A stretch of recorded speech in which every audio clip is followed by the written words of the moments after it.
You ever have that feeling, late at night, that someone is watching you? It's subtle at first, just the faintest prickling at the back of your neck, like a whisper from somewhere just out of sight. You tell yourself it's nothing, just your imagination. But what if it wasn't? What if you weren't alone? Tonight's story isn't just about fear, it's about the unraveling of a mind. The kind of terror that latches on and doesn't let go, even after the lights are on. The story begins with Alex, a 32-year-old graphic designer living in a bustling city. On the surface, his life seemed perfectly fine.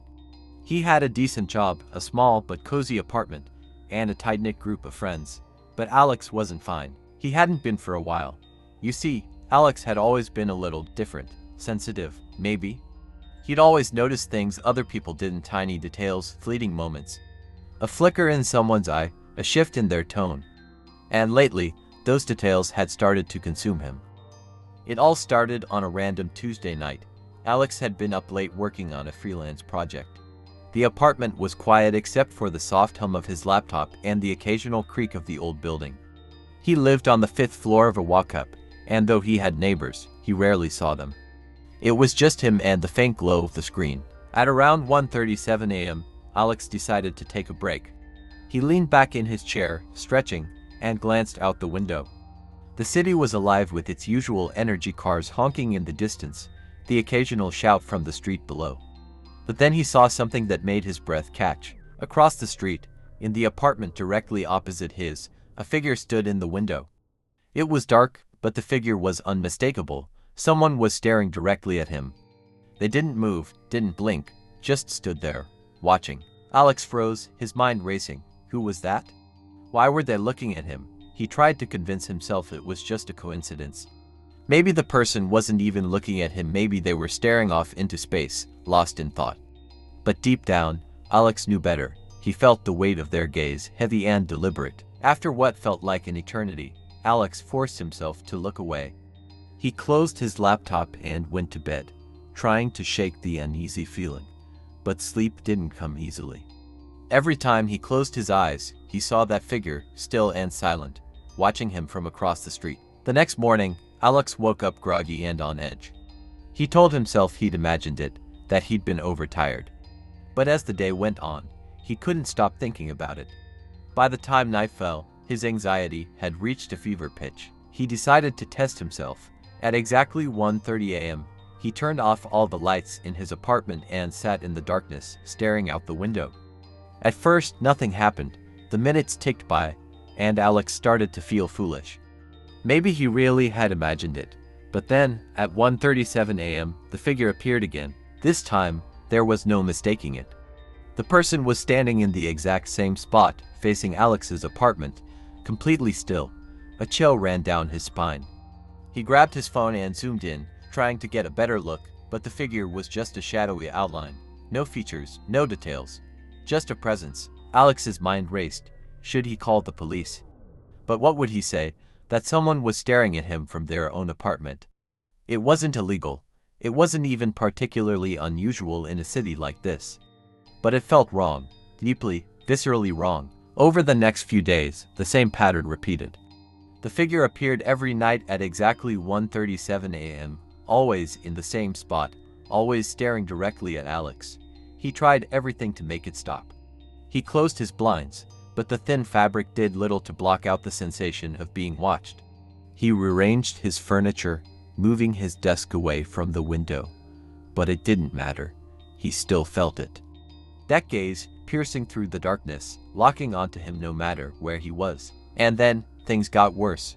One night, as Alex was brushing his teeth, he heard a faint tapping sound. At first, he thought it was just the pipes or the wind, but then it came again, louder this time. Tap, tap, tap. It was coming from his window. Heart pounding, Alex crept toward the window and peered out. The figure was gone from the apartment across the street. But now, there was a new shadow on his fire escape. He froze, unable to breathe. The tapping continued, slow and deliberate. Tap, tap, tap. Summoning every ounce of courage, Alex flipped on the lights and yanked the blinds open. There was nothing there, just the empty fire escape and the city beyond. Alex tried to convince himself it was just his imagination. But he couldn't shake the feeling that something was terribly wrong. He started noticing other things, too, small things. His belongings weren't where he'd left them. His phone had a crack in the screen he didn't remember. His computer files were rearranged, little details that gnawed at his already frayed nerves. The breaking point came a week later. Alex had finally decided to confront the figure. He set up a camera, aiming it directly at the window across the street.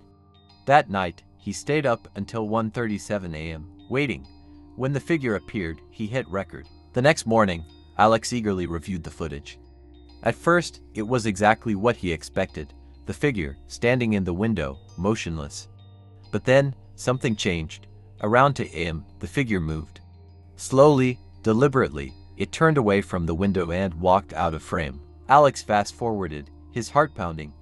Minutes later, the camera caught movement in his own apartment. The screen showed his living room, empty at first. But then, the figure appeared, stepping into view as if it had always been there. It stood in the middle of the room, staring directly at the camera. And then, just as slowly, it turned and walked toward his bedroom. Alex slammed his laptop shut, his mind spiraling. Was he losing his grip on reality? Or was something truly unexplainable happening? He decided he couldn't stay in the apartment any longer. He packed a bag and left, crashing on a friend's couch for the night. But even then, the feeling didn't go away. The sensation of being watched followed him wherever he went. And every night at 1:37 a.m., he felt it. That heavy, deliberate gaze, locking onto him no matter where he was. Weeks turned into months, and Alex's life unraveled. He lost his job, his friends, his sense of self. He became a shell of the person he once was, consumed by fear and paranoia. And still, the figure remained, always watching, always waiting. Some say Alex finally snapped, that his mind fractured under the weight of his own paranoia. Others believe he was right all along, that something unspeakable had latched onto him, refusing to let go. Whatever the truth, one thing is certain. If you ever feel that prickling sensation late at night, don't ignore it.